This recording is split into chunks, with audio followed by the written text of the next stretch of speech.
Meus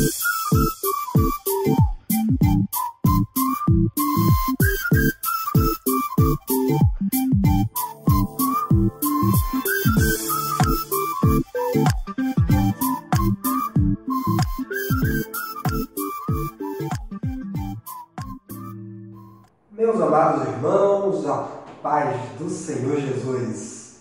Bom poder estar aqui outra vez com vocês e, com a graça de Deus, iniciarmos o ano 2015, este novo ano que o Senhor nos concede, estudando a sua santa e bendita palavra. Quero crer que você, professor, superintendente, obreiro, aluno da escola dominical, que nos acompanha em nossas publicações, teve aí uma passagem de ano junto de seus amigos e sua família, muito bem sucedida. Tenho certeza que você tem sido abençoado por Deus na entrada deste novo ano.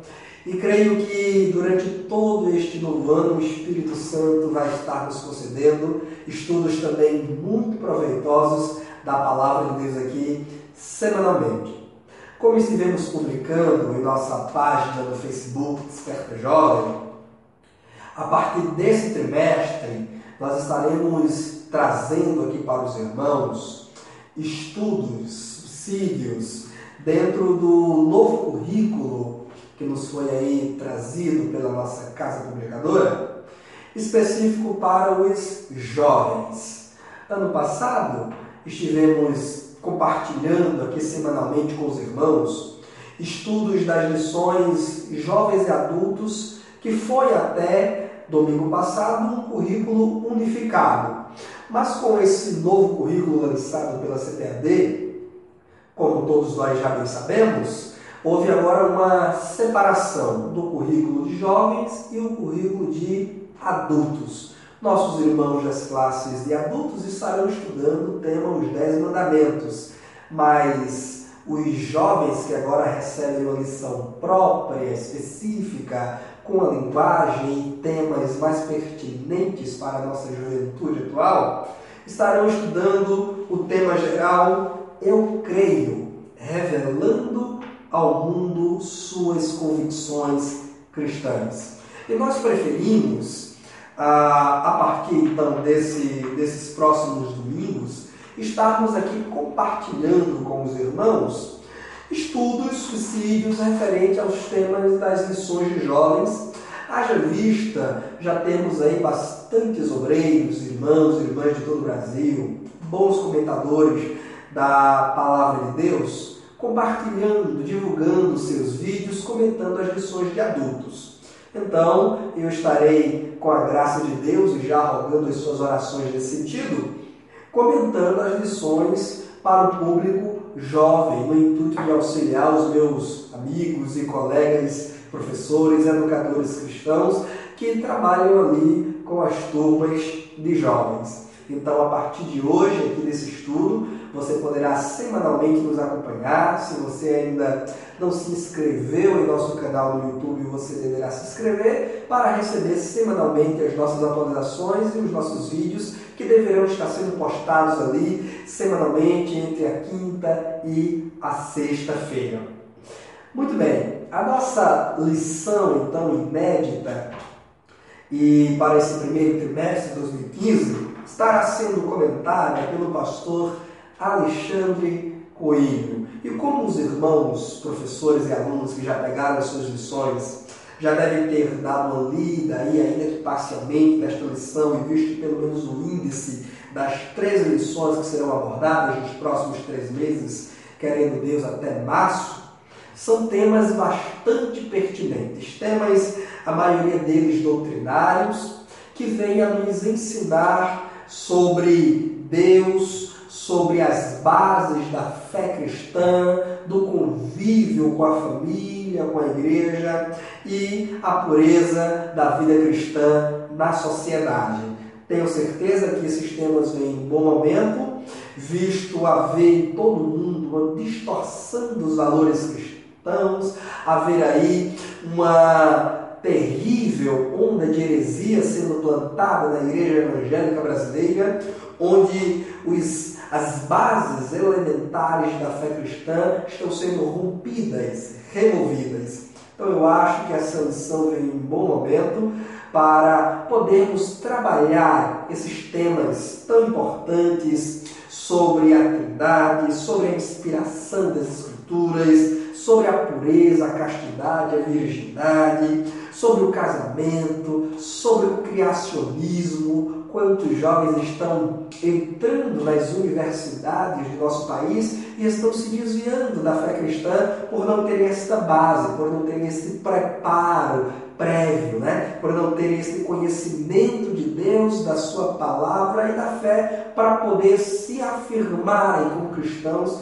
em todos os ambientes por onde passarem. Estaremos vendo a Igreja de Cristo, estaremos vendo a transformação que Deus opera na vida do homem, estaremos vendo a importância do jejum e da oração para uma vida cristã consagrada, estaremos vendo a vontade de Deus que é perfeita e estaremos vendo a vida que existe após a morte. São 3 lições com temas muito pertinentes para a nossa juventude cristã e eu espero contar com a sua colaboração, com a sua audiência, aqui com você assistindo aos nossos estudos, curtindo, compartilhando, indicando para os seus amigos, também educadores cristãos que trabalham com o público jovem e até mesmo para os jovens de sua igreja terem um estudo prévio, uma aula prévia aqui conosco. Deus nos ajude, nos abençoe, porque certamente daqui para frente teremos aulas ainda mais enriquecedoras para o nosso público jovem.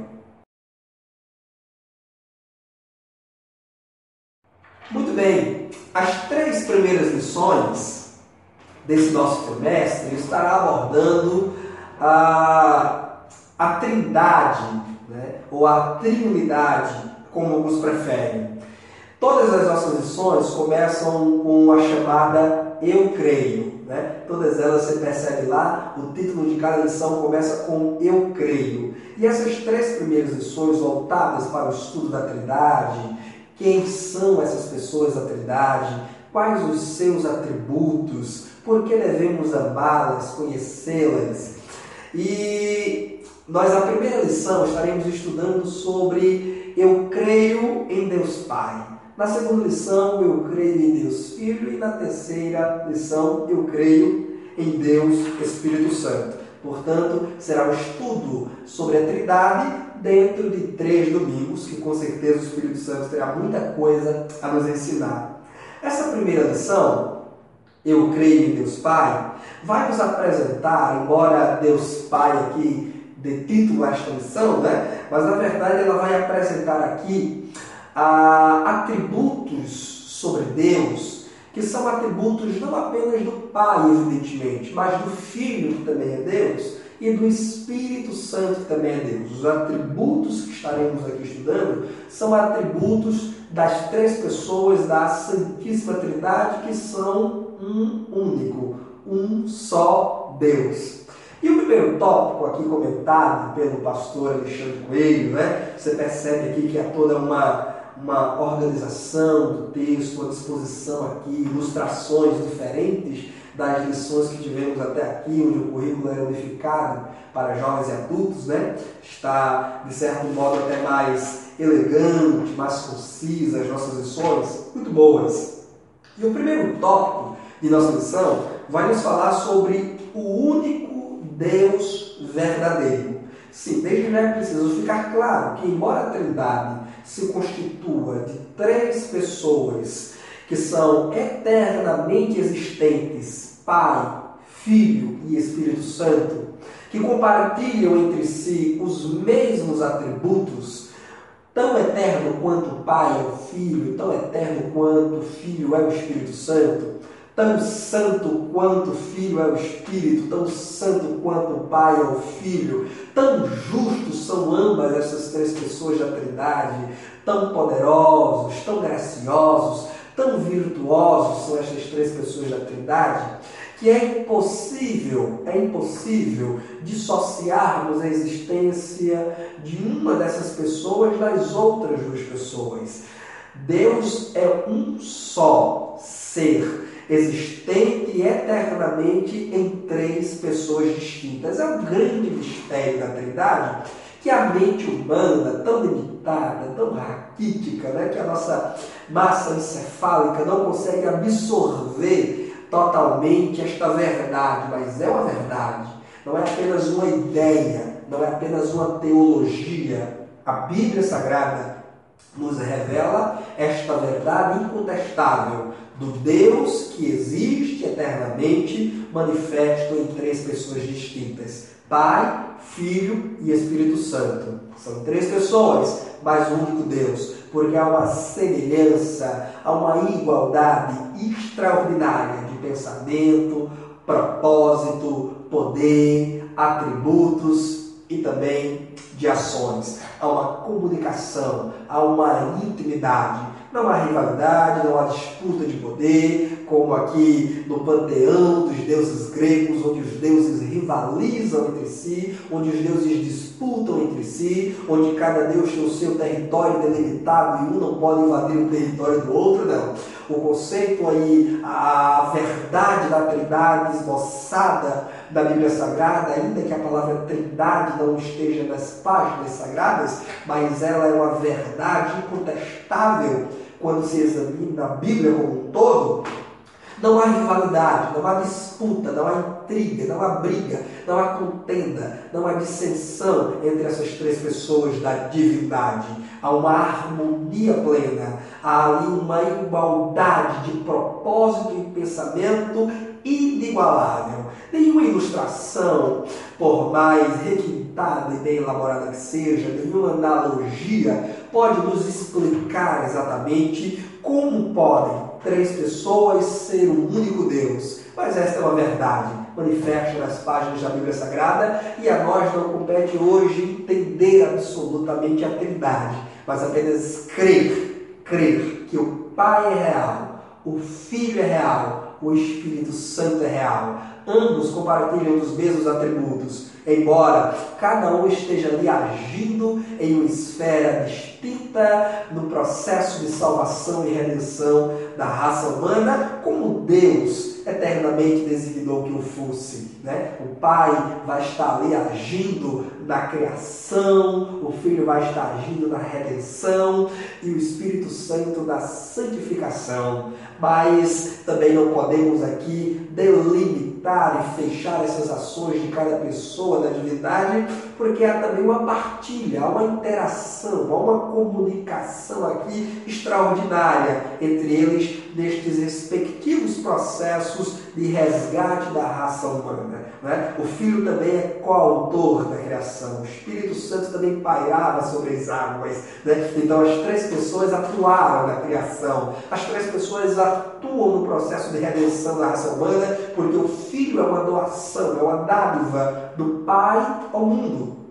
E quem convence o mundo sobre o Filho, que é o Salvador, é o Espírito Santo. E quem sela-nos com o penhor e a garantia da redenção e da vida eterna é o Espírito Santo. Então há ali uma comunhão íntima, extraordinária entre essas três pessoas da Trindade. Mas nós podemos afirmar, sem medo de errar e com toda segurança, à luz da palavra de Deus, que Deus, ele é único, como consta aqui em nosso primeiro tópico. Ele é o único Deus verdadeiro. E aqui nós estaremos estudando alguns atributos deste Deus verdadeiro que se manifesta em três pessoas. Claro, nós estaremos estudando melhor sobre o Filho na segunda lição, como já disse, e estaremos estudando melhor sobre o Espírito Santo na terceira lição.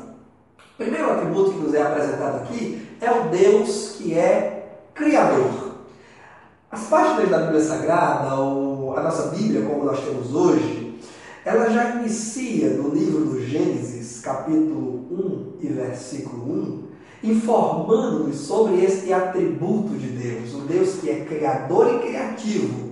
O primeiro versículo da Bíblia Sagrada começa dizendo assim: no princípio criou Deus o céu e a terra. Então nós vemos que tudo que hoje existe, como diz o livro de Hebreus, nós cremos pela fé que tudo que existe veio a existir por meio da palavra de Deus. Aquele Deus que disse haja luz, e o clarão, a luz veio a existir. O Deus que saiu dizendo haja ervas, haja água, haja estrelas, luminares dos céus. é o Deus Criador. A criação, toda a natureza, você e eu, tudo que existe, veio a existir a partir da ação de Deus no espaço vazio, no vácuo. Quando nada existia, Deus do nada trouxe à existência tudo que nós conhecemos hoje. Este é o Deus maravilhoso, como dizia Paulo, que vivifica os mortos e que chama à existência as coisas que não existem como se elas já existissem. Então, certamente, este é um dos mais importantes atributos de Deus, o qual devemos conhecer: o Deus Criador de todas as coisas. Ele não é um Deus criado. O verdadeiro Deus não é um Deus fabricado pela mente engenhosa dos homens. Não é um Deus fruto da ideia, da imaginação dos homens. Pelo contrário, Ele é um Deus que cria os homens. Ele é um Deus que cria terra, céus, anjos, tudo que existe. Só veio a existir porque Deus deu o pontapé, porque Deus liberou a palavra de criação, porque Deus determinou que tudo que existe viesse a existir. Embora nós teremos um pouco mais adiante, especificamente a lição de número 7, que vai nos falar sobre o criacionismo, desde já, nós já podemos fazer uma introdução sobre a ideia, a verdade do criacionismo bíblico, que estará sendo estudado bem mais à frente, aqui já nesse primeiro tópico dessa primeira lição. O Deus que cria todas as coisas. Nós não somos produtos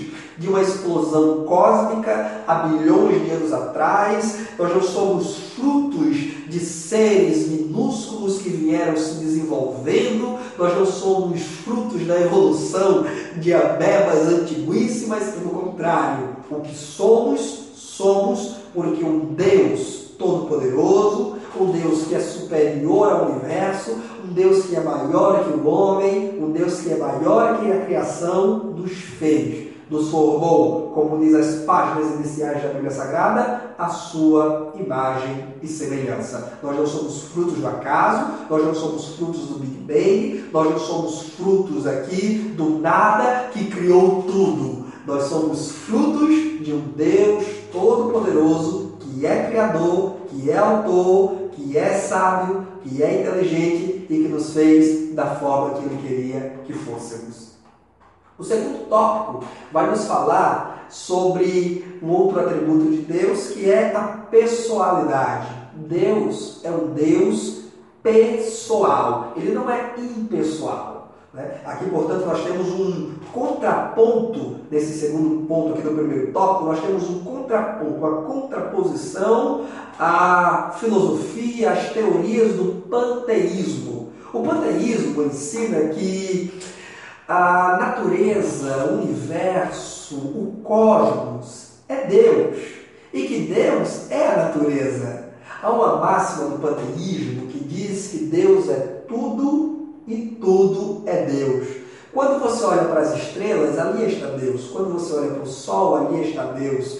Quando você olha para o cachorro, ali está Deus. Quando você olha para uma barata, ali está Deus. O panteísmo influenciou muitas religiões orientais, a exemplo do hinduísmo, que prega que até os animais e as plantas não podem ser danificados, porque danificando a natureza estamos danificando Deus. Porque Deus é a vaca, Deus é o rato, Deus é a barata, Deus é o escorpião. E na verdade, meus irmãos, tudo isso não passa de uma grande mentira perniciosa plantada por Satanás, a antiga serpente que enganou Eva lá no Jardim do Éden, que continua a enganar os homens hoje também. Deus não é a natureza. Embora Ele seja o autor dela, embora Ele seja o criador de tudo que existe, Deus existe distintamente de sua criação. Ele é um ser pessoal. Deus não é um conceito, Deus não é uma ideia, Deus não é uma abstração filosófica. Deus é uma pessoa, Deus é um ser real, verdadeiro. E como pessoa, Ele tem sentimentos, Ele tem emoções e Ele tem vontades. Ele tem intelecto. Ele é o Deus que nós vamos ver nas páginas da Bíblia Sagrada durante toda a história, falando, ouvindo, pensando, projetando, interferindo na história humana, dialogando com os homens, agindo sobre os homens, operando sinais, prodígios e maravilhas. Vamos ver um pouco mais à frente da nossa lição, uma grande manifestação do Deus que é real, que é pessoal, na pessoa bendita de Jesus Cristo, o Filho de Deus encarnado. Então o panteísmo está enganado. O panteísmo é uma verdadeira mentira, uma deturpação da verdade de Deus. Deus não é a criação, embora a criação manifeste Deus. Embora a criação revele Deus, mas Deus está distinto da natureza. Deus não é o sol, Deus não é a lua, Deus não é o rato, Deus não é a barata. Deus é um ser soberano, supremo, que está muito além de tudo isso. Eu quero convidar você para ler comigo um texto só, a título de exemplificarmos esse Deus que é Deus pessoal e que existe distinto de suas obras, de sua criação. Quando lemos aqui o livro do profeta Isaías, capítulo 40, dos versículos 21 em diante, veja o que é que o Senhor Deus Todo-Poderoso está nos dizendo aqui, e vamos conhecer aqui esse atributo pessoalidade, o Deus que é pessoal, o Deus que é real, o Deus que tem intelecto, o Deus que tem emoções, o Deus que tem vontade, o Deus que fala, o Deus que ouve e o Deus que vê. Isaías capítulo 40, versículos 21 em diante, diz assim: será que vocês não sabem? Estou lendo aqui na versão NVI, a nova versão internacional. Nunca ouviram falar? Não lhes contaram desde a antiguidade? Vocês não compreenderam como a terra foi fundada? Não foi do acaso, não foi de uma explosão, não foi da evolução dos seres, dos astros, não, do universo, não foi. Ele, Deus, se assenta no seu trono, acima da cúpula da terra. Perceba que Deus aqui não é a terra, Deus não é o cosmos, ele está distinto. Cujos habitantes da terra são pequenos como gafanhotos. Veja aqui, que há uma comparação entre a pequenez dos homens com os gafanhotos, dissociando isso da grandeza de Deus. Ele, Deus, estende os céus como fogo. Veja Deus aqui agindo, veja Deus aqui criando, veja aqui o Deus que é pessoal, que faz porque tem vontade, tem poder e tem sabedoria para isso. E os arma como uma tenda para neles habitar. Ele aniquila os príncipes e reduz a nada os juízos deste mundo. Mal eles são plantados ou semeados, mal lançam raízes na terra, Deus sopra sobre eles e eles murcham, um redemoinho os leva como palha. Mas versículos 25 e 26 são fabulosos, porque diz assim: com quem vocês vão me comparar? Quem se assemelha a mim? Pergunta o santo. A quem? Os hindus o comparam ao rato, à barata, a uma vaca, a uma árvore. Podemos mesmo comparar Deus a esses seres tão ínfimos da criação? Ergam os olhos e olhem para as alturas. Quem criou tudo isso? Aquele que põe em marcha cada estrela do seu exército celestial. E a todos chama pelo nome. Olha que coisa linda, né? Deus deu nome às estrelas e conhece cada uma delas. Tão grande é o seu poder e tão imensa é a sua força que nenhuma delas deixa de comparecer. Então esse é o Deus verdadeiro, o Deus pessoal da Bíblia Sagrada, que é o Deus que nós cremos e que nós conhecemos.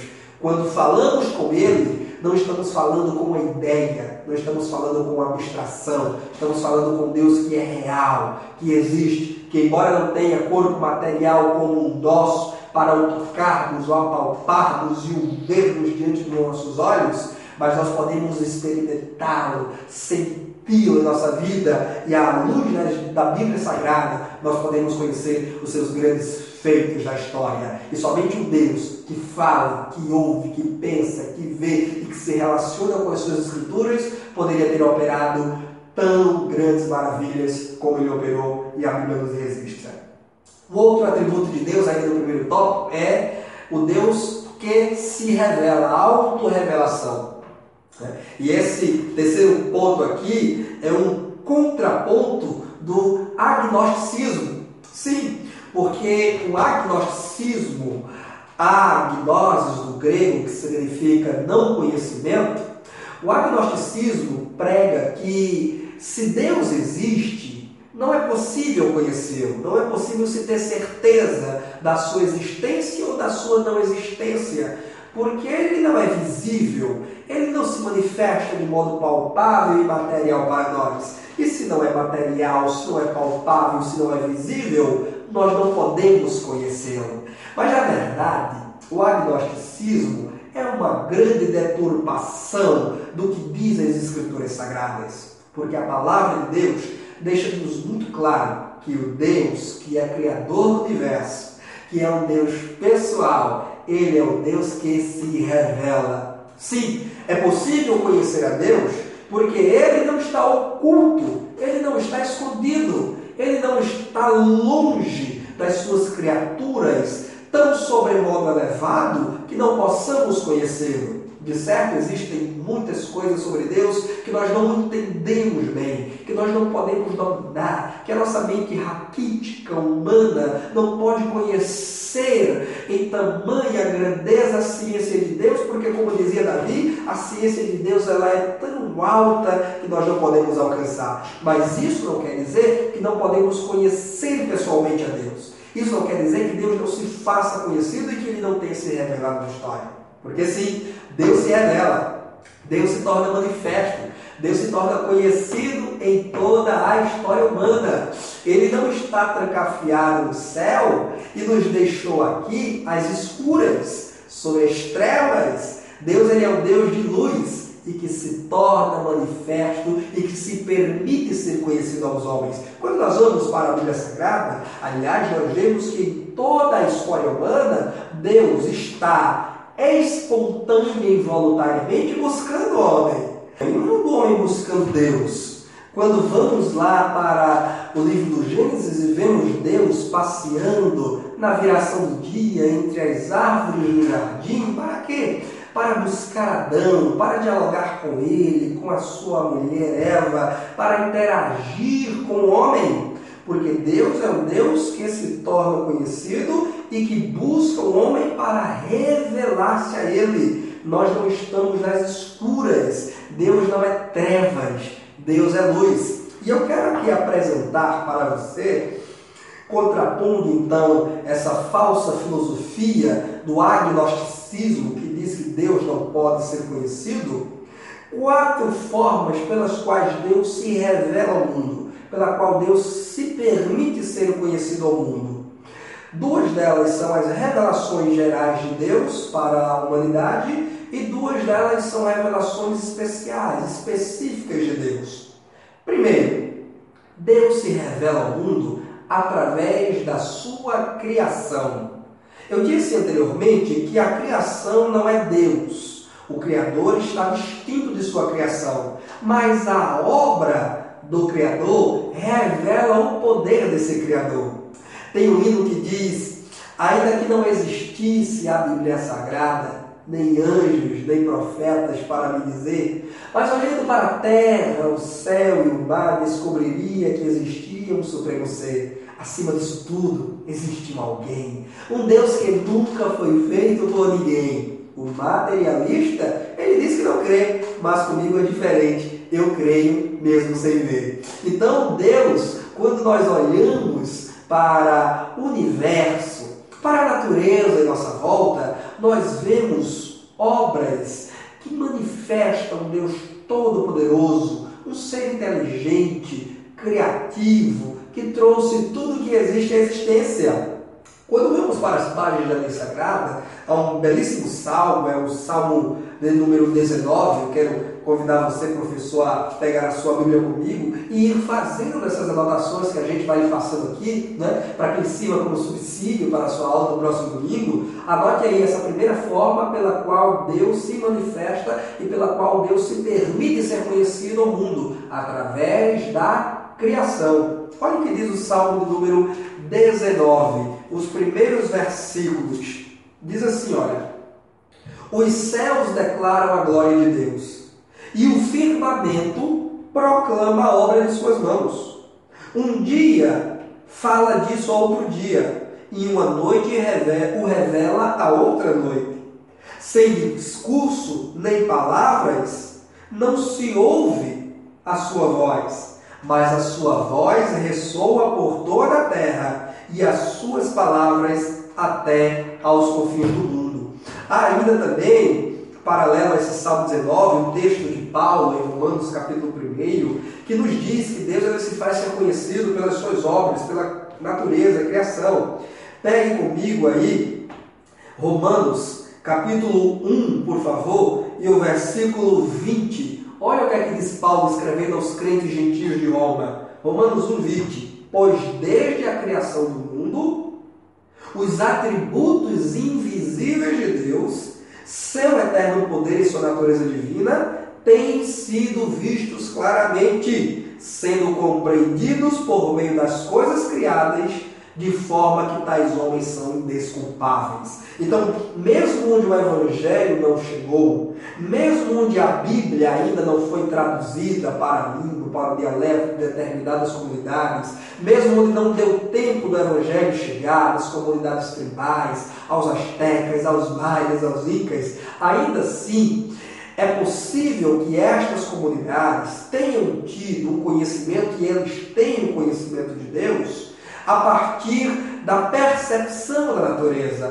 a partir da contemplação do ambiente em volta. Sim, de certo que muitos dos atributos de Deus não poderão ser conhecidos nítida e claramente observando apenas a natureza.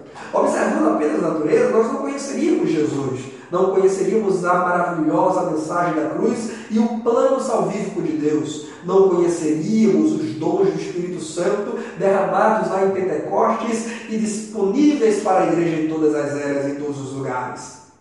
Mas, ainda que tendo conhecimento parcial de Deus, seria sim possível conhecermos, sabermos de sua existência a partir do momento em que apreciássemos a sua natureza e as suas maravilhosas obras. É impossível, meu irmão, olharmos um para o outro. É impossível que você olhe para mim, que eu olhe para você e que a gente diga que estamos aqui por obra do acaso. É impossível olharmos a natureza tão bem arquitetada, tão bem desenhada, o colorido das árvores e da criação em nossa volta e acharmos que tudo isso é produto de uma mera evolução espontânea. Não. Certamente, você e eu estamos aqui confirmando o que diz a Bíblia Sagrada, porque Deus se revela, porque Ele nos criou, porque Ele é verdadeiro, porque Ele é Deus, porque Ele existe, porque Ele é real. Como dizia Jonathan Edwards, um grande pregador norte-americano, de acordo com Orlando Boyer, em seu livro publicado pela CPAD, Heróis da Fé, História de 20 Homens de Deus que Impactaram o Mundo, Orlando Boyer diz que Jonathan Edwards costumava ir para as florestas e ficar ali horas, sozinho, contemplando as árvores, os bichos, os animais, olhando para o céu, muitas vezes à noite, e admirando o estrelado do céu enegrecido. E há uma frase muito bonita do Edwards, enquanto ele contemplava a natureza, quando ele disse que a natureza é o maior evangelista de Deus. E, de fato, a criação, como dizia o Salmo 19, proclama a grandeza, o poder e a majestade desse Deus. Então essa é a primeira forma pela qual Deus se revela, através da criação. Mas existe uma segunda forma. A segunda forma pela qual Deus se revela é através da consciência. Sim, em cada ser humano Deus plantou uma semente de moralidade, de bondade, de entendimento do certo e do errado, mesmo onde a Bíblia não chegou, mesmo onde não há um sofisticado projeto, um sofisticado sistema legal, mas ainda assim, em todas as comunidades, mesmo aquelas mais primitivas, mesmo as comunidades mais afastadas dos grandes centros urbanos, comunidades indígenas, comunidades tribais africanas, tribos perdidas aí nas matas e nas florestas, mesmo essas comunidades, elas têm uma noção do que é certo, do que é errado, do que é justo, do que é injusto, do que é bom e do que é mal. O que é isso? Senão a semente que Deus plantou, senão o sopro que Deus soprou nas narinas de Adão quando o criou do pó de terra lá no Éden, né? E comunicou vida a este homem Adão, fazendo a sua imagem e a sua semelhança. Certamente que o homem perdeu a imagem de Deus, mas a semelhança de Deus no quesito justiça, no quesito bondade, no quesito discernimento certo e errado, o homem ainda preserva, ainda que muito fugaz, ainda de forma muito pequena e ínfima, mas ainda existem fagulhas deste sopro divino dentro do homem, pelo qual é possível entender que Deus existe, conforme diz ao capítulo 2 da segunda carta de Paulo aos Romanos. A terceira forma, e aí é uma forma especial de Deus se revelar ao mundo, é através das Escrituras Sagradas, através da Bíblia. Quando lemos a Bíblia Sagrada, temos um melhor, mais acurado conhecimento sobre Deus, quem Ele é, seus atributos, o que Ele fez, o que Ele faz, o que Ele arquitetou para toda a história humana e o que Ele ainda virá de fazer. Deus se revela através da Bíblia Sagrada, conforme disse Jesus Cristo, examinar as Escrituras, né? Examinar as Escrituras, porque pensaste ter nela a vida eterna, dizia Jesus aos judeus, e são elas que testificam de mim. Lembre-se, Jesus é Deus, então as Escrituras testificam dele, né? As Escrituras falam sobre Deus, as Escrituras revelam sobre Deus, as Escrituras revelam-nos as ações do Pai, as Escrituras revelam-nos as ações do Filho, as Escrituras revelam-nos as ações maravilhosas do sublime e doce Espírito Santo de Deus. Então Deus se revela através da Bíblia também, de Gênesis a Apocalipse. Deus está se tornando conhecido e se deixando conhecer aos homens. Como ele dizia, e Jeremias registrou: buscar-me-eis e me encontrareis, quando me buscardes de todo o vosso coração. É claro que o homem ímpio não pode conhecer a Deus. O homem ímpio não pode entender a Deus. E diz que Deus não existe. Mas aquele que é puro de coração, aquele que é limpo em sua mente e que se aproxima de Deus com humildade, com o coração contrito e quebrantado, a este Deus se dará a conhecer. Agora, a quarta forma pela qual Deus se revela ao mundo, e certamente esta é das mais belas, mais contundentes e das mais maravilhosas revelações de Deus em toda a história, para muito além da criação, para muito além da ideia de moralidade que ele plantou na mente humana, para também até além da própria Escritura, da própria palavra descrita, a quarta forma pela qual Deus se torna conhecido ao mundo é através de Jesus Cristo. Hebreus capítulo 1, versículo 1 diz que outrora Deus nos falou aos nossos pais pelos profetas, mas nesses últimos dias fala a nós através de quem? Do Filho. Portanto, o Deus que se torna conhecido pelas Escrituras, muito mais se torna conhecido a nós através de quem? De Jesus Cristo, o próprio Filho unigênito de Deus. Engraçado porque essa palavra unigênito significa único do mesmo gênero. É o único Filho de Deus que também é Deus. E através deste único Filho de Deus que também é Deus, doado ao mundo, manifesto ao mundo, que se fez carne e habitou entre nós, conforme diz João, no seu Evangelho, no capítulo 1, versículo 1, 2 e versículo 14, Deus se permite ser conhecido.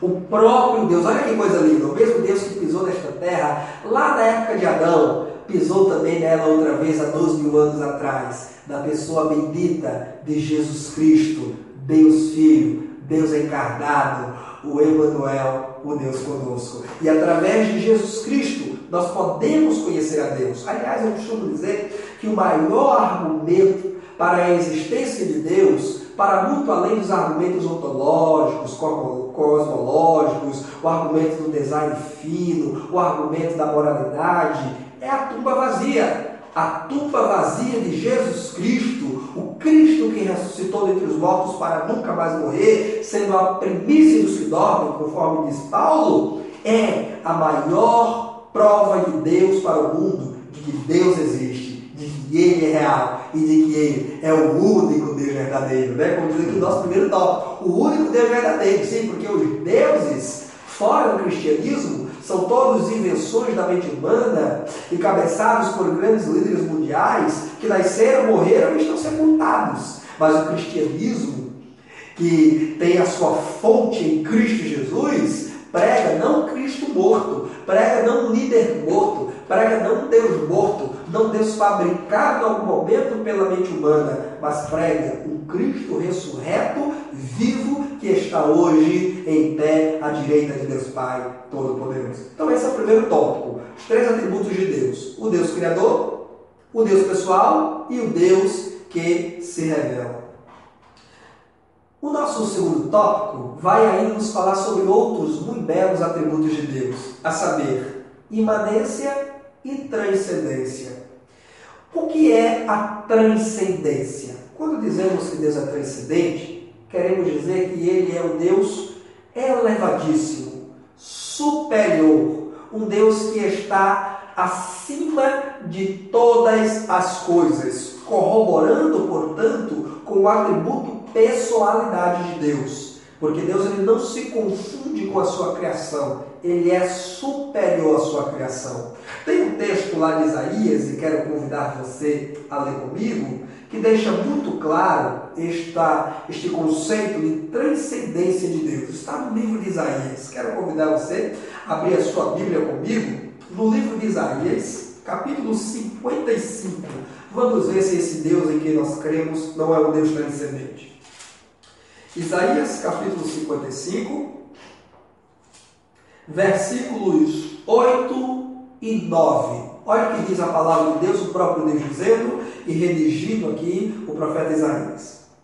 Pois os meus pensamentos não são os pensamentos de vocês, nem os meus caminhos são os caminhos de vocês, declara o Senhor. Assim como os céus são mais altos do que a terra, também os meus caminhos são mais altos do que os seus caminhos, e os meus pensamentos mais altos do que os seus pensamentos. Aqui está uma clara evidência da transcendência, o Deus que transcende, o Deus que está além, o Deus que é superior, o Deus que está acima, o Deus que não se confunde com as suas criaturas, porque é em tudo superior a elas. Veja, por exemplo, amado professor, e tome nota desse texto, porque ele é um texto muito importante para este conceito de transcendência, aquele da oração modelo ensinada por Jesus lá em Mateus 6, quando Jesus Cristo nos ensinava que quando orássemos deveríamos iniciar a oração dizendo o quê? Pai nosso que estais onde? Na terra? Não. Pai nosso que estais onde? Aqui embaixo? Não. Pai nosso que estais do céu. Veja como isso é interessante. Quando Jesus diz Pai nosso que está no céu, isso evidentemente não quer dizer que Deus está distante de suas criaturas a tal ponto que não possa ser por elas alcançado. Até porque existe também o conceito da imanência, que nós vamos falar daqui a pouquinho. Quando Jesus diz que nós devemos reconhecer que o nosso Pai está nos céus, muito mais do que uma distância geográfica, Jesus está nos ensinando que o Pai é elevadíssimo, que o Pai é altíssimo, que o Pai é superior, que Ele está hierarquicamente elevado acima dos anjos, arcanjos, querubins, serafins e muito mais acima dos homens. Ele está no céu, Ele é soberano, Ele é Deus, Ele é grande, Ele é altíssimo. E porque esse Deus é transcendente e é altíssimo, as palavras que logo sucedem o vocativo Pai Nosso que está no céu são palavras de reverência, de submissão e de temor, quando Jesus nos ensinava a orar dizendo: santificado seja o teu nome. O que quer dizer isso? Quer dizer que porque Deus é altíssimo, porque Deus é elevadíssimo, porque Deus é transcendente, nós devemos temer ao Senhor.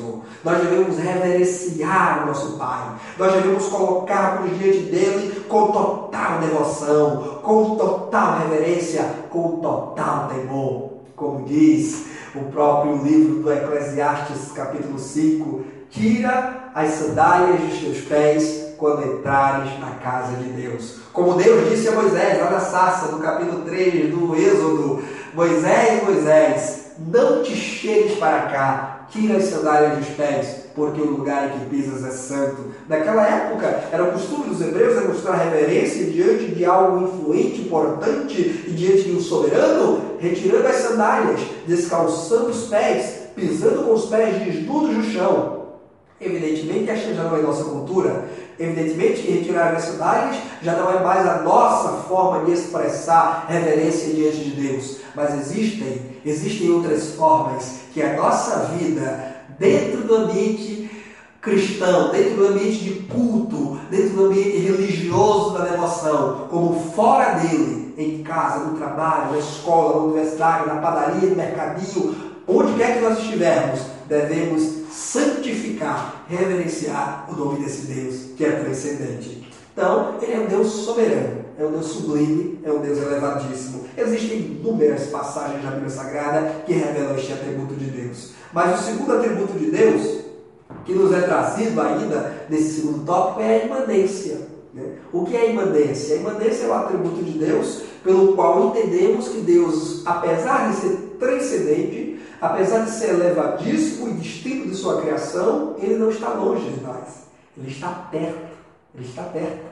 Aliás, Isaías 7,14, Mateus 1,23, diz que Jesus seria chamado por que título? Emanuel, que traduzido significa o quê? Deus conosco. Então, embora Deus seja altíssimo, ele está conosco. Embora Deus seja grandioso, soberano, ele está conosco. Ele é imanente, ele está próximo de nós. Tem um belíssimo corinho que muito parece uma cantiga de Niná, um verdadeiro clássico da música evangélica que nós cantamos e você certamente conhece muito bem, cuja letra diz: Deus está aqui.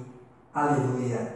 Tão certo como o ar que eu respiro, tão certo como a manhã que se levanta, tão certo como eu te falo e tu podes me ouvir. Deus está aqui, o Emanuel, o Deus conosco, o Deus imanente. Ele não é um Deus, como dizem os deístas, né? Agora esse ponto aqui contrapõe os deístas, porque os deístas dizem o quê? Que Deus existe, mas que ele está longe daqui. O que Deus iria ter aqui conosco? O que Deus iria se preocupar conosco aqui nessa terra? Um Deus soberano, grandioso, que criou a terra, as galáxias, o universo e múltiplos universos.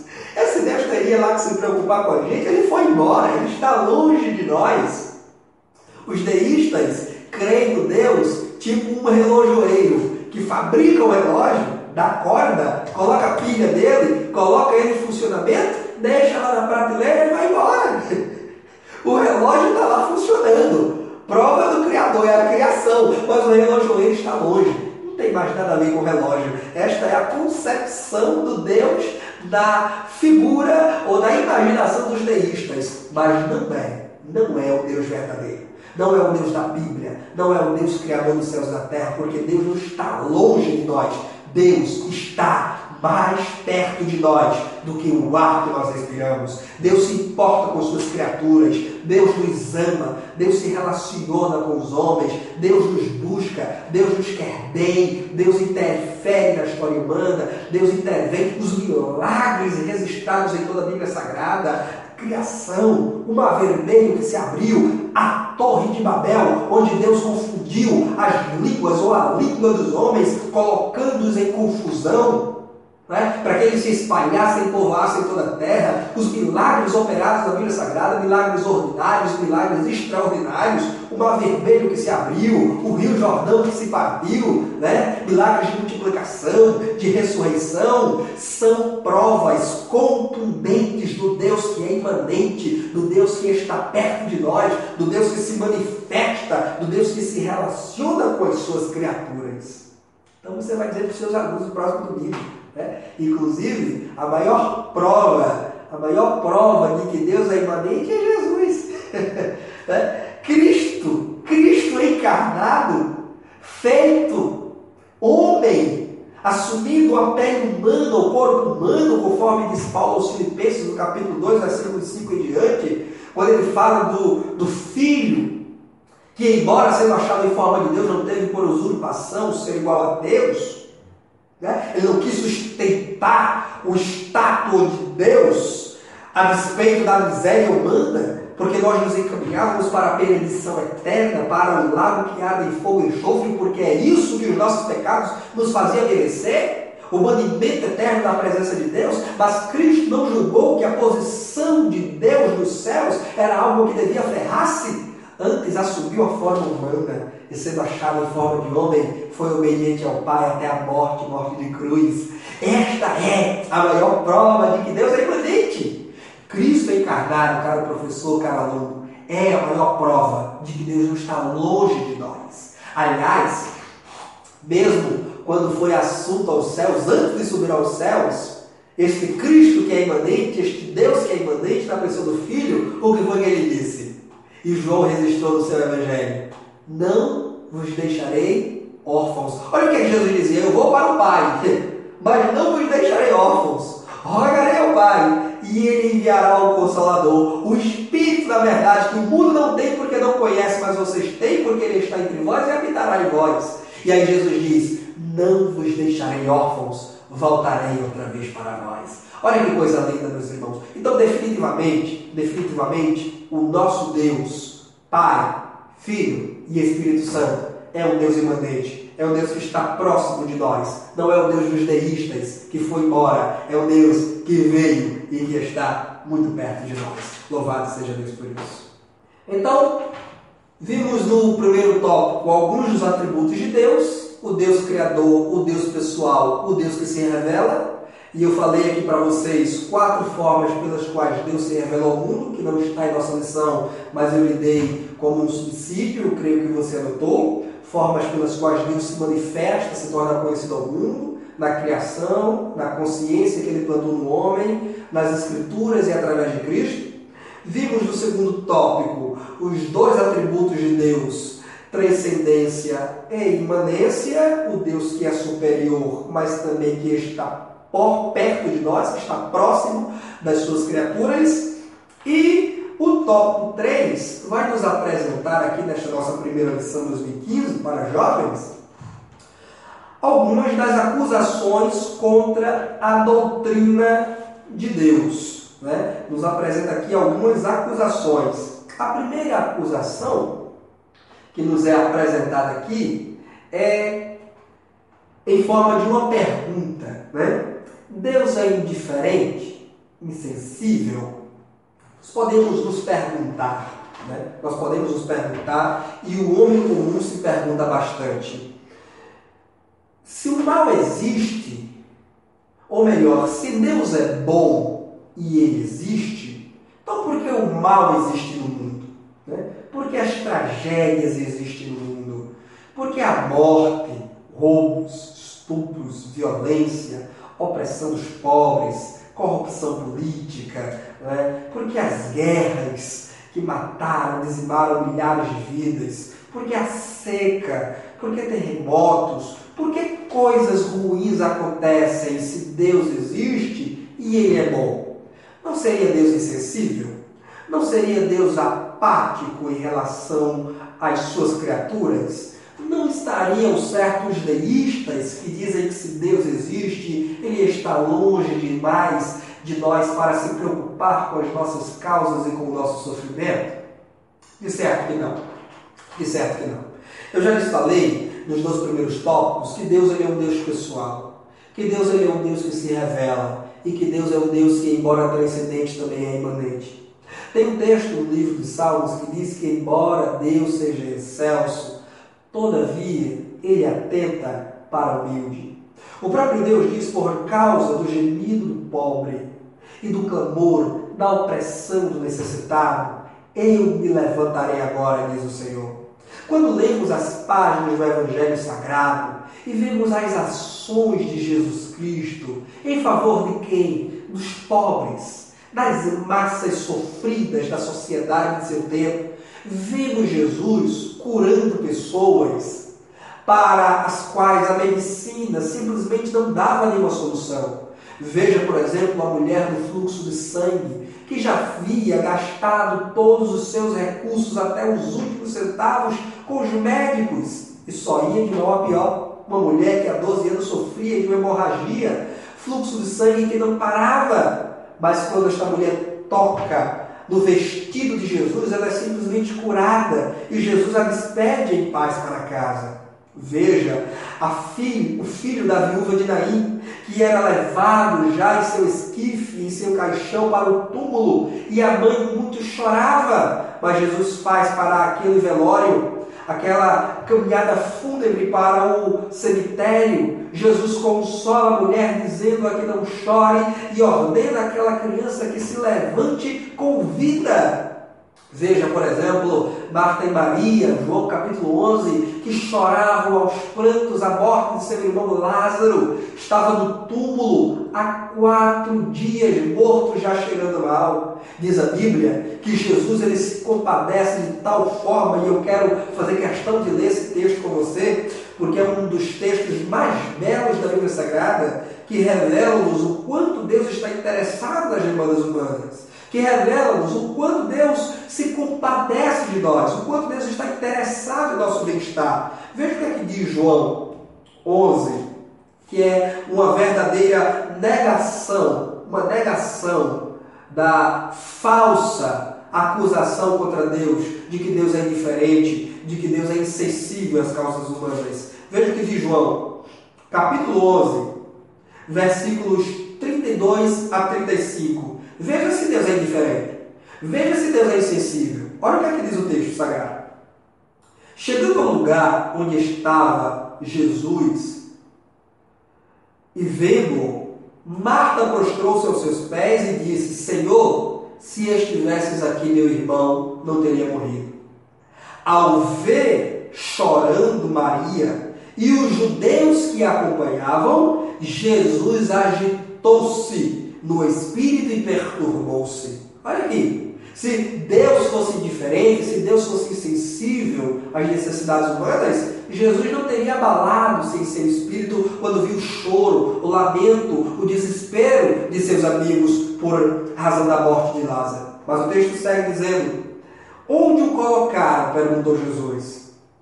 Vem ver, Senhor, responderam eles. Aí o versículo 35 é fenomenal. O versículo 35, que talvez seja o mais curto versículo de toda a Bíblia Sagrada, onde constam aí apenas 2 palavrinhas, revelam-nos sim que Deus é um Deus que está interessado, é um Deus que se preocupa e é um Deus sensível às suas criaturas. Diz o versículo 35, Jesus chorou. Essa é uma das mais contundentes expressões da sensibilidade, dos sentimentos e das emoções, da empatia. A empatia é o que é senão sentir o sofrimento do outro, senão colocar-se no lugar do outro e sentir as suas emoções e os seus sentimentos. Jesus não é apático, anote isso, professor. Jesus não é apático em relação ao homem, ele é empático. Ele sente as nossas dores, ele sente os nossos sofrimentos, ele sente as nossas tristezas. Então, a acusação de que Deus é indiferente, ela não procede. Sim, mas alguns ainda persistem, indagam. Mas se ele é sensível, conforme diz esse texto de João, então por que maldades ocorrem no mundo? Então por que tragédias acontecem no mundo? Ora, meus irmãos, vamos raciocinar um pouco, né? Porque Deus nos deu cérebro para a gente pensar, para a gente refletir. Deus colocou uma massa encefálica em nossa caixa craniana, mas não foi para enfeitar, não foi para ocupar espaço, foi para que a gente pensasse, para que a gente refletisse. O Dr. Augusto Nicodemos diz que Cristo morreu na cruz para remover os nossos pecados, não a nossa inteligência. Então vamos colocar a nossa inteligência aqui para pensar, para refletir. Aqui existe um morro, uma elevação montanhosa. Construir ao pé de morro não é interessante, porque com a chuva, com o vento, a terra irá deslizar e tudo que estiver construído ao pé desse morro vai ruir junto com ele. Mas os homens teimam, por uma razão ou por outra, por falta de políticas públicas que contemplem os pobres, ou por persistência das pessoas que querem construir à beira dos morros, eles vão lá e constroem. Aí o que acontece? A Defesa Civil vai lá e condena essas casas construídas aos morros, nos pés de morros. Construiu casas à beira de rios. A justiça foi lá e condenou essas casas, afirmando o perigo e o risco dessas casas em razão de possíveis enchentes desse rio. Mas os homens ignoram esses avisos. Os homens ignoram a inteligência que Deus plantou na mente e constroem, e habitam lá, e moram lá. Aí de repente vem a chuva e vem os ventos, e deslizam a terra do morro, e enchem as águas do rio. E essas águas inundam a casa, e a terra deslizada leva as casas junto. Dentro dessas casas tinha criança, tinha idoso, tinha jovem, tinha pai e mãe de família, morreu meio mundo de gente. Aí eu lhe pergunto, honestamente, fazendo bom uso do nosso raciocínio e de nossa mente, de quem é a culpa? De Deus? Deus é culpado pelos desmoronamentos de terra? Deus é culpado pelas enchentes dos rios que devastaram casas que estavam ali construídas à beira desses rios? Deus é culpado? Jesus fala sobre dois homens, um que construiu a sua casa sobre a rocha e outro que construiu a casa sobre a areia. O que construiu a casa sobre a rocha esteve firme mesmo diante das intempéries da natureza. Mas o que construiu a casa sobre a areia, lugar impróprio para se construir até barracos, teve a sua casa desmoronada ao simples soprar do vento. Aí eu lhe pergunto, quem é culpado pela casa do homem que foi construída sobre a areia ser derrubada ao sopro do vento? Deus que sopra o vento? Deus que criou o vento? Deus que criou a areia? Deus que criou o homem? Ou o homem que foi tolo e insensato ao construir sua casa em lugar impróprio? Portanto, meus irmãos, precisamos ter cuidado e cautela nas acusações que fazemos ou que ouvimos serem feitas contra Deus. Um avião que cai por razão de uma pane elétrica, por uma falha de manutenção em seu sistema técnico, em seus motores, e leva à morte centenas de vidas, de quem a culpa é de Deus? Por ter permitido que este avião caísse no mar, na terra, nas florestas e que dezenas de pessoas morressem? Ou da imperícia do piloto, que navegou por espaços que não havia ali coordenação para ele navegar? Não é? Ou é culpa da empresa que fabricou esse avião e que não o fabricou bem, e que não fez a devida perícia, e que não fez a devida manutenção? De quem é a culpa? Sejamos honestos, meus irmãos. De quem é a culpa da seca no Nordeste? De quem é a culpa da seca agora nos reservatórios de águas em São Paulo? É de Deus que não faz chover? E Deus é obrigado a fazer chover a todo momento, a toda hora, para atender às demandas humanas insaciáveis ao controle, à cobiça desenfreada do homem? Né? Você pega, por exemplo, o reservatório de água aqui como de nossa cidade, em Campina Grande, né? Que abastece a nossa cidade, né? O reservatório de Boqueirão. Nós estamos agora em nossa cidade, aqui em Campina Grande, Paraíba, passando por momentos de estiagem no clima de nossa cidade e momento de racionamento de água. Né? Finais de semana nós já não temos mais águas em nossa torneira. Por quê? Porque o nosso açude está secando. Mas eu lhe pergunto, Deus é culpado por isso?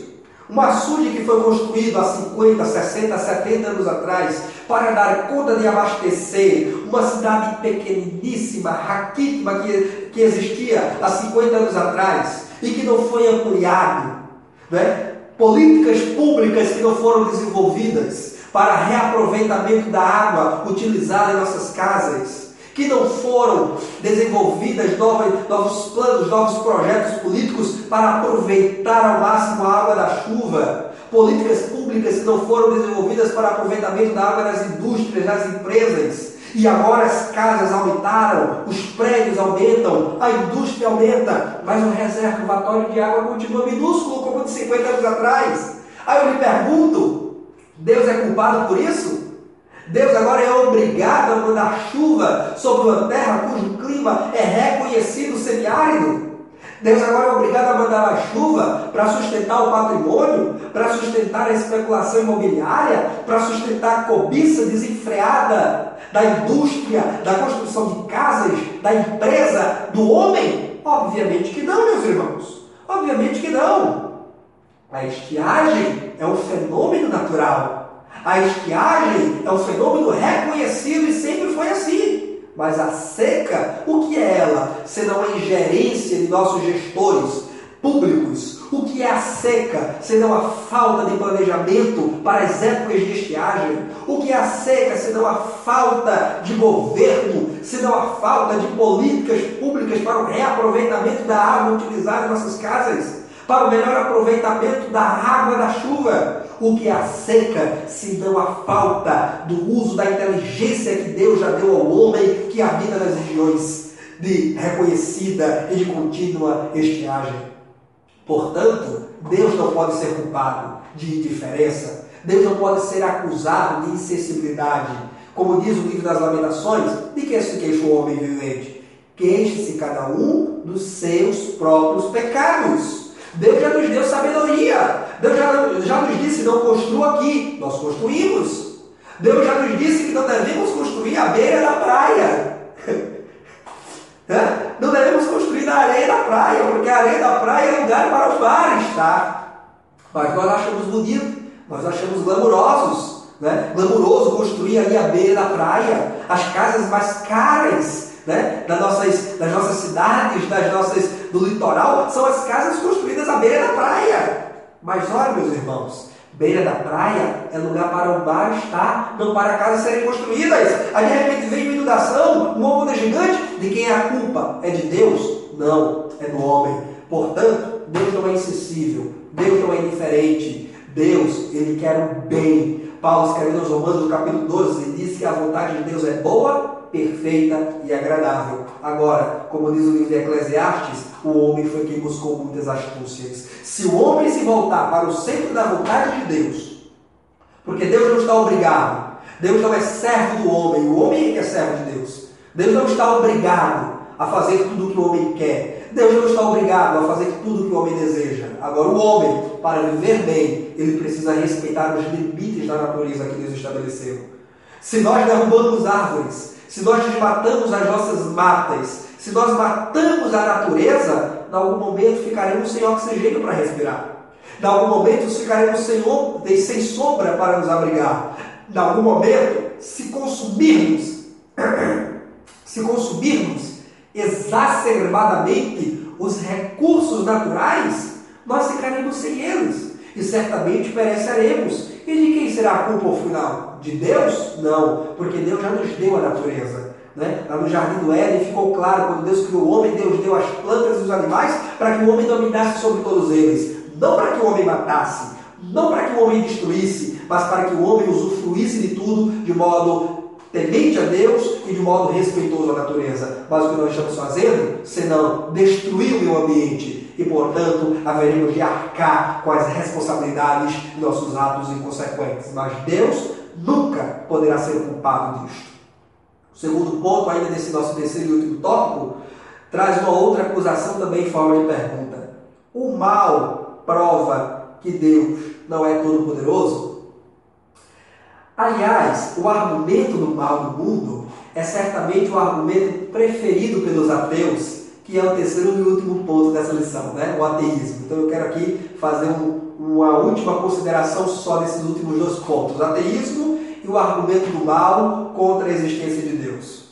Os ateus, sobretudo ateus militantes, ateus acadêmicos, gostam de pegar a ideia do mal, a realidade do mal no mundo, para usar isso como uma prova contundente contra a existência de Deus. Mas a verdade, meus irmãos, é que este é um tiro no pé que os ateus dão.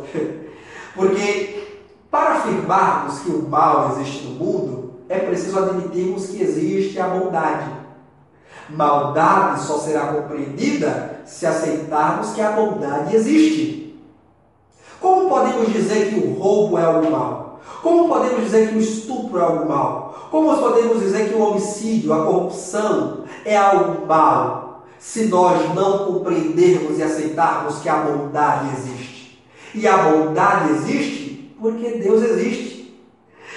Só entendemos o conceito de maldade e bondade porque existe um Deus que é bom. E de onde provém toda a bondade e vem todo o dom perfeito, conforme diz Tiago. Quer ver? Tiago capítulo 1, versículo 17. O que é que nos diz Tiago? Tiago diz que toda boa dádiva E todo dom perfeito vem do alto, descendo do Pai das luzes, que não muda como sombras inconstantes. Então, só existe a compreensão de maldade porque existe a bondade. E a bondade provém de Deus. Se Deus não existe, valores morais absolutos não existem. Olha como a teoria da relatividade filosófica ela é autocontraditória. Porque o relativismo prega que tudo é relativo. E se é verdade que tudo é relativo, então o bem pode não ser bem, talvez seja mal. E o mal pode não ser mal, talvez seja bem. Afinal de contas, tudo é relativo. O bem para você pode ser mal para mim. E o mal para você pode ser bem para mim. Tudo é relativo. Assim, portanto, se aceitarmos a teoria do relativismo, estaríamos dizendo que não existe maldade absoluta no mundo. Como também não existe bondade absoluta no mundo. Então Deus não poderia jamais ser acusado de maldade. Porque se você diz que há o mal, eu simplesmente digo que esse mal não é mal, é bem. Se a teoria do relativismo está certa, então talvez o que Hitler fez com os judeus e com toda a humanidade não tenha sido atos perversos como a história registra e como nós repudiamos. Talvez o que Hitler tenha feito na história tenha sido grandes favores à humanidade. Talvez administrar veneno no intuito de matar alguém, como já disse certo cientista ateu, não seja mal. Não seja mal. Não seja um ato imoral. Não seja. É relativo. Talvez até a bondade que nós chamamos de bondade não seja bondade, mas maldade. Talvez os atos caridosos da Madre Teresa de Calcutá não tenham sido genuínos atos de bondade para o mundo, mas verdadeiros atos atrozes, atos de atrocidade contra a humanidade. E talvez até mesmo as ações caridosas de Jesus Cristo, reconhecido até pelos ateus como pregoeiro do bem, não tenham sido atos de bondade, mas verdadeiros atos de maldade. Se considerarmos que a teoria do relativismo filosófico está correta, então Jesus Cristo, na verdade, não tenha sido um bom homem, mas um dos mais perversos homens que a história conheceu. Veja se é possível concebermos isso, meus irmãos. Veja como os ateus militantes, veja como aqueles que defendem a unhas e dentes a teoria do relativismo filosófico estão autocontraditoriamente enganados. Por quê? Porque a ideia da maldade, e a maldade é real no mundo, só podemos aceitar que o mal é real porque aceitamos que há do outro lado a bondade. Só compreendemos que algo é mal porque sabemos o que é o bem. E uma criança, mesmo não alfabetizada, mesmo não educada ali dentro da doutrina cristã, uma criança de 5 anos de idade, ela consegue distinguir o certo do errado, o bem do mal. Por quê? Porque Deus plantou na consciência do homem a ideia de bondade, de justiça e de verdade. Então, o mal existe no mundo porque nós admitimos que existe a bondade. E a bondade absoluta, que não pode ser relativizada, existe porque Deus existe. Porque Ele é o Senhor Supremo, Ele é a fonte de toda a bondade. Deus é bom. As páginas da Bíblia Sagrada nos dizem que Deus é bom e Ele não é culpado do mal. Veja, por exemplo, o que diz o livro dos Salmos. Quero convidar você para conferir a bondade de Deus comigo. Salmo 145, verso 8, para já caminharmos ao final do nosso estudo. Veja o que é que diz sobre o atributo bondade de Deus, né? Porque esse é um atributo que, embora não esteja aqui evidenciado na nossa lição, mas nós podemos evocar esse outro atributo de Deus aqui, que é o atributo bondade, que é um atributo comunicável, um atributo que Deus compartilha com as suas criaturas. Salmo 145, verso 8. Olha o que é que diz a palavra do Senhor nosso Deus sobre a sua bondade. Diz assim: o Senhor é misericordioso e compassivo, paciente e transbordante de amor. Aí o versículo 9 diz: o Senhor é bom para todos e sua compaixão alcança todas as criaturas. Definitivamente, Deus é bom e Ele compartilha a bondade com suas criaturas. A maldade que existe no mundo não é culpa de Deus. A maldade que existe no mundo não nega a existência de Deus. A maldade que existe no mundo não pode ser ali debitada na conta de Deus, porque Deus é bom. Salomão disse que Deus fez o homem reto, mas o homem foi quem buscou muitas astúcias. A morte entrou no mundo não por culpa da bondade de Deus, mas por culpa do pecado do homem, da cobiça do homem. Tiago, escrevendo em sua carta, disse: de onde provém as guerras e inimizades que há entre vós? Guerreais e nada tem, militais, batais, invejais e nada podeis obter. Por quê? Porque pedis para gastar em vossos próprios prazeres, deleites, em vossos desejos desenfreados da carne. Como João dizia, é a cobiça da carne, a cobiça dos olhos e a soberba da vida. É tudo isso que há no mundo. É tudo isso que há no mundo, né? Os animais que morrem aí nos rios, que culpa é? Senão das grandes indústrias despejando em nossos rios e em nossos mares substâncias tóxicas, né? Para matar os nossos animais, né? O que é, né? A ausência de alimentos, a falta de alimentos para os nossos semelhantes africanos que morrem às míngua de doença e de fome na África, senão a irresponsabilidade dos gestores públicos das nações africanas, que amealham e acumulam para si toda a riqueza e não distribuem a riqueza do país de forma equitativa e justa para os cidadãos africanos. A culpa da fome, das mortes e das pestes existentes na África não é de Deus, porque Deus ama os africanos, Deus ama os negros, Deus ama os brancos, Deus ama os pardos, os amarelos, Deus ama os ígneos, Deus ama todos, meus irmãos. Como diz aqui, a sua compaixão alcança todas as criaturas, mas o homem sim é mau, o homem sim é perverso. Dizem os filósofos: mudem o ambiente e o homem será transformado. Mentira, a maldade está na natureza humana. O homem é que precisa ser mudado para poder experimentar a bondade de Deus com os seus semelhantes. Gálatas 5:22 diz que o fruto do Espírito é amor e também é bondade, porque Deus compartilha a bondade com os homens. Então os ateus, eles precisam engolir esta verdade. Os ateus, eles precisam engolir esta verdade. A verdade de que Deus existe, de que Ele não é culpado pelo mal, de que Ele é bom e de que Ele nos quer bem. Mas como diz a nossa lição aqui, finalizo, a maldade que existe no mundo, ela tem prazo de validade.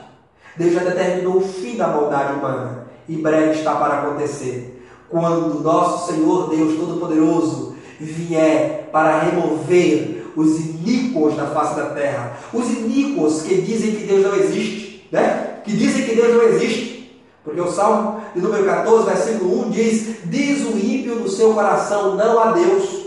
É o ímpio. É o ímpio que tem plantado intrigas. É o ímpio que tem plantado inimizade. É o ímpio que tem plantado imoralidade no mundo. É o ímpio que vive como se Deus não existe, porque iníquo é aquele que vive como se Deus não existisse.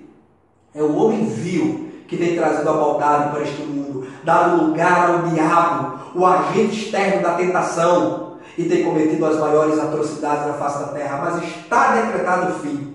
Está decretado o fim do diabo, está decretado o fim dos ímpios e está decretado o fim da morte da face da terra. Porque Apocalipse, e eu vou encerrar com esse texto muito belo, Apocalipse capítulo 21, nos fala sobre o futuro glorioso, a redenção da natureza e da humanidade, quando esses céus e terra que hoje existem darão lugar a novos céus e nova terra. Diz Apocalipse 21, versículos 1 em diante, quando João, desertado na ilha de Patmos, contemplou o vislumbre da glória eterna que Cristo, aquele que disse João registrou, mesmo João evangelista registrou no seu evangelho: vou para o Pai vos preparar lugar e voltarei outra vez para vos levar, para que onde estiver vocês estejam comigo. Veja como será lindo esse lugar eterno, onde haverá total ausência de maldade nas mansões celestiais que Deus nos tem preparado. Apocalipse 21, do 1 ao 4 diz: então vi novos céus e nova terra, pois o primeiro céu e a primeira terra tinham passado e o mar já não existia.